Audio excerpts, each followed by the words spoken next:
जय सिया राम दोस्तों, आप देख रहे हैं सनातन धर्म चैनल। मैं हूं राकेश।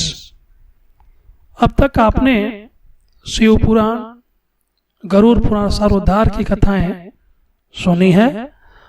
हम आपको आज शिव पुराण विदेश्वर संहिता की कथा सुनाएंगे।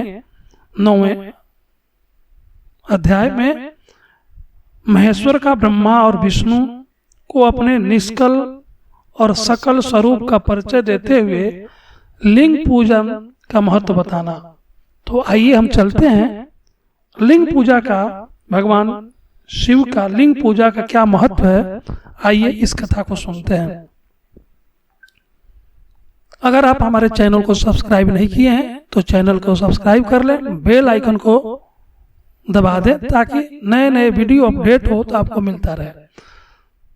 नंदकेश्वर कहते हैं, तदंतर वे दोनों ब्रह्मा और विष्णु भगवान शंकर को प्रणाम करके दोनों हाथ जोड़ उनके दाएं बाएं भाग में चुपचाप खड़े हो गए। फिर उन्होंने वहां साक्षात प्रकट पूजनीय महादेव जी को श्रेष्ठ आसन पर स्थापित करके पवित्र पुरुष वस्तुओं द्वारा उनका पूजन किया।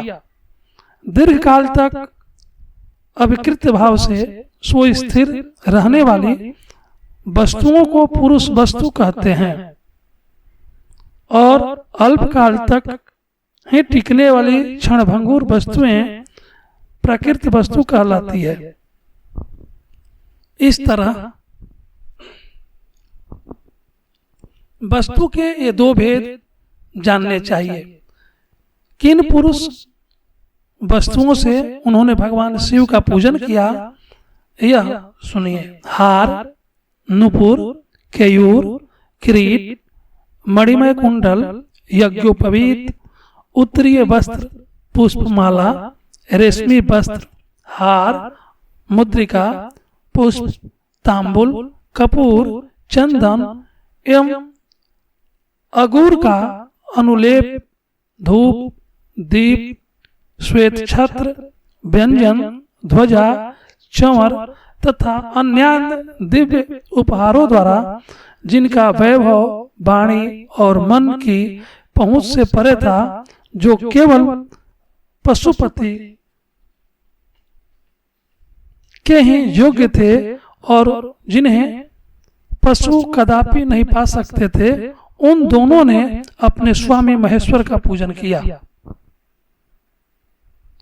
सबसे पहले वहां ब्रह्मा और विष्णु ने भगवान शंकर की पूजा की।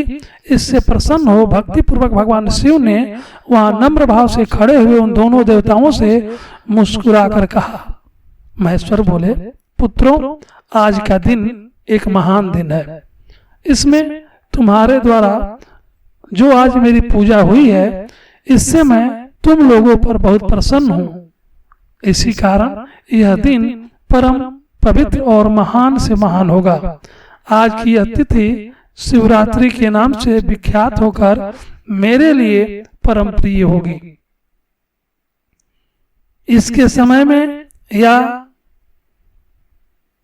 समय में जो मेरे लिंग निष्कल अंग आकृति से रहित निराकार स्वरूप के प्रतीक बेर यानी सकल, सकार रूप के प्रतीक विग्रह की पूजा करेगा, यानी सकल, निष्कल और सकल को जो पूजा करेगा वह पुरुष जगत की दृष्टि और पालन आदि कार्य भी कर सकता है।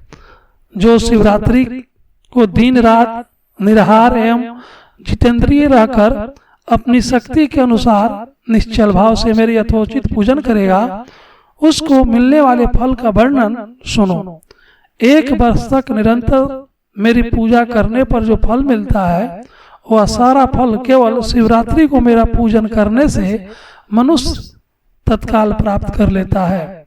जैसे पूर्ण चंद्रमा का उदय समुद्र की वृद्धि का अवसर है, उसी प्रकार यह शिवरात्रि तिथि मेरे धर्म की वृद्धि का समय है। इस तिथि में मेरी स्थापना आदि का मंगलमय उत्सव होना चाहिए। पहले मैं जब ज्योतिर्मय स्तंभ रूप से प्रकट हुआ था, वह समय मार्गशीर्ष मास में आद्रा नक्षत्र से युक्त पूर्णिमासी या प्रतिपदा है। जो पुरुष मार्गशीर्ष मास में आद्रा नक्षत्र होने पर पार्वती सहित मेरा दर्शन करता है अथवा मेरी मूर्ति या लिंग की ही झांकी करता है, वह मेरे लिए कार्तिकेय से भी अधिक प्रिय है। उस शुभ दिन को मेरे दर्शन मात्र से पूरा फल प्राप्त होता है। यदि दर्शन के साथ साथ मेरा पूजन भी किया जाए तो इतना अधिक फल प्राप्त होता है कि उसका वाणी द्वारा वर्णन नहीं हो सकता। वहां पर मैं लिंग रूप से प्रकट होकर बहुत बड़ा हो गया था, अतः उस लिंग के कारण यह भूतल लिंग स्थान के नाम से प्रसिद्ध हुआ। जगत के लोग इसका दर्शन और पूजन कर सके, इसके लिए यह अनादि और अनंत ज्योति स्तंभ अथवा ज्योतिर्मय लिंग अत्यंत छोटा हो जाएगा। यह लिंग सर्व प्रकार के भोग सुलभ कराने वाला तथा भोग और मोक्ष एकमात्र साधन है। इसका दर्शन, स्पर्श और ध्यान किया जाए तो यह प्राणियों को जन्म और मृत्यु के कष्ट से भी छुड़ाने वाला है। अग्नि के पहाड़ जैसा जो यह शिवलिंग है यहाँ प्रकट हुआ है, इसके कारण यह स्थान अरुणाचल नाम से प्रसिद्ध होगा। यहाँ अनेक प्रकार के बड़े बड़े तीर्थ प्रकट होंगे। इस स्थान में निवास करने या मरने से जीवों का मोक्ष तक हो जाएगा। मेरे दो रूप हैं, सकल और निष्कल। दूसरे किसी के ऐसे रूप नहीं है। पहले मैं स्तंभ रूप से प्रकट हुआ, फिर अपने साक्षात रूप से ब्रह्म भाव मेरा निष्कल रूप है और महेश्वर भाव सकल रूप है। ये दोनों मेरे ही सिद्ध रूप हैं। मैं ही परब्रह्म परमात्मा हूँ। कला युक्त और अकल मेरे ही स्वरूप है। ब्रह्म रूप होने के कारण मैं ईश्वर भी हूँ। जीवों पर अनुग्रह आदि करना मेरा कार्य है। ब्रह्मा और केशव, मैं सबसे बृहद और जगत की वृद्धि करने वाला होने के कारण ब्रह्म कहलाता हूँ। सर्वत्र सम रूप से स्थित और व्यापक होने से मैं ही सबका आत्मा हूँ। सर्ग से लेकर अनुग्रह तक जो जगत संबंधी 5 कृत्य हैं वे सदा मेरे ही है। मेरे अतिरिक्त दूसरे किसी के नहीं है, क्योंकि मैं ही सबका ईश्वर हूँ। पहले मेरी ब्रह्म रूपता का बोध कराने के लिए निष्कल लिंग प्रकट हुआ था। फिर अज्ञात ईश्वर का साक्षात्कार कराने के निमित्त मैं साक्षात जगदीश्वर ही सकल रूप में तत्काल प्रकट हो गया। अतः मुझ में जो ईश्वरत्व है उसे ही मेरा सकल रूप जानना चाहिए, तथा जो यह मेरा निष्कल स्तंभ है वह मेरे ब्रह्म स्वरूप का बोध कराने वाला है। यह मेरा ही लिंग है। तुम दोनों प्रतिदिन यहाँ रहकर इसका पूजन करो। यह मेरा ही स्वरूप है और मेरे समीप की प्राप्ति कराने वाला है।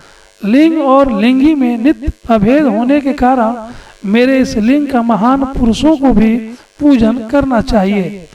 मेरे एक लिंग की स्थापना करने का यह फल बताया गया है कि उपासक को मेरी समानता की प्राप्ति हो जाती है। यदि एक के बाद दूसरे शिवलिंग की भी स्थापना कर दी गई तब तो उपासक को फल रूप से मेरे साथ एकत्व रूप फल प्राप्त होता है। प्रधानतया शिवलिंग की ही स्थापना करनी चाहिए। मूर्ति की स्थापना उसकी अपेक्षा गौण कर्म है। शिवलिंग के अभाव में सब ओर से सवेर होने पर भी वह स्थान क्षेत्र नहीं कहलाता। तो आपने विद्वेश्वर संहिता का ये 8वां और 9वां अध्याय की कथा सुने। भगवान महेश्वर द्वारा ब्रह्मा और विष्णु को अपने निष्कल और सकल स्वरूप का परिचय देते हुए लिंग पूजा का महत्व बताया गया है।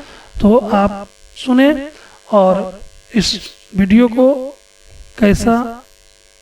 यह वीडियो कैसा लगा इसके बारे में कमेंट में लिखें और इस वीडियो को अधिक से अधिक शेयर करें। तब तक बने रहिए, हमारे चैनल को देखते रहिए। सादर जय श्री राम दोस्तों।